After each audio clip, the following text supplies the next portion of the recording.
Hi friends, my name is Shelby and my husband Devin and I are the owners and operators of Indigo Hills Eco Resort.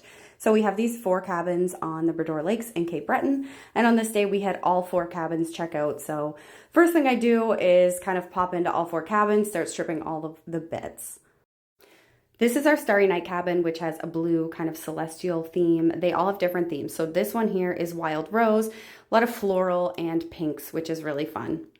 So we have all 4 cabins listed on Airbnb. We've been Superhosts on Airbnb for about 5 years now, but this is only our 3rd season with these 4 cabins in operation. Our cabins are off-grid and seasonal, so we only operate them during the spring, summer, and a little bit of the fall until it gets too cold around here.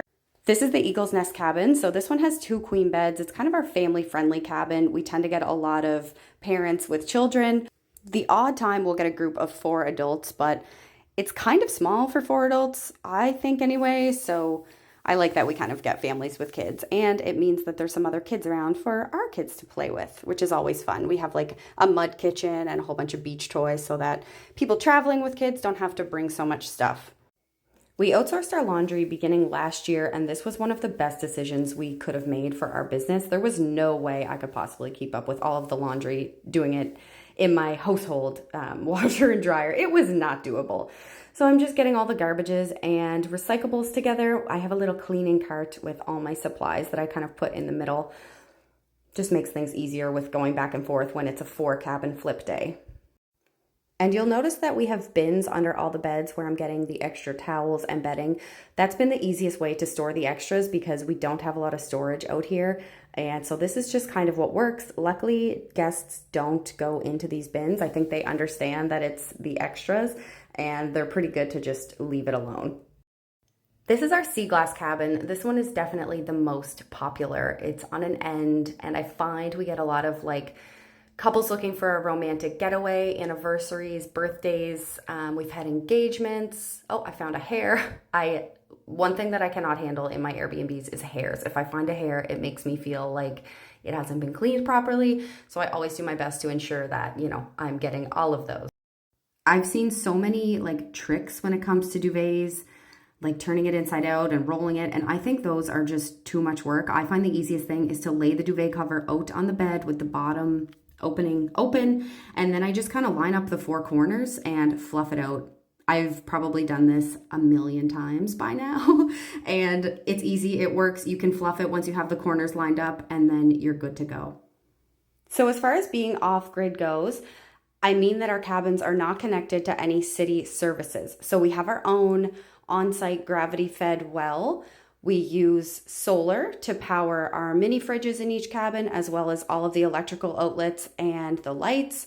And then we use propane for our hot water heaters, our cooktops, and the propane wall heaters for the shoulder seasons. The reason that we wanted to go off-grid is because our cabins are located on the UNESCO Biosphere Reserve of the Bredor Lakes. So it's a protected area, and we wanted to contribute to that by being sustainable in any way that we could, and also not having a power bill or water bill from the city is a nice perk. We do supply shampoo and body wash in pump bottles, but I also still find random things that people bring, so of course I throw them out. And here I am noticing a little stain and deciding that sheet is going out of rotation. On this particular day, it was a Monday after a long weekend, and I was running really low on bedding because the laundromat had been closed since the Friday. So I normally don't use this bedding in this cabin, but it was all that I had at the time. And I really didn't want to do a 45-minute drive into Sydney. So this is what worked, and it still looked nice. Here we go with the duvet tricks again. I swear, if you line up those corners and then pull the top seam up and then make sure the bottoms are lined up as well, you can zip it closed, fluff it, and you're good to go. And sorry to anyone that hates tucked in beds, but I can't not do it. It looks so much more finished and clean. What do you guys think? Do you mind the tucked in bedding, or is it just you can pull it out if you don't like it? Let me know in the comments. We're back in Wild Rose. This particular duvet cover set I got from Amazon last year. It's really cute, although I'm kind of switching to just solid pinks because now that we have the floral backsplash wallpaper, I don't want too much pattern. But again, I was running low on bedding.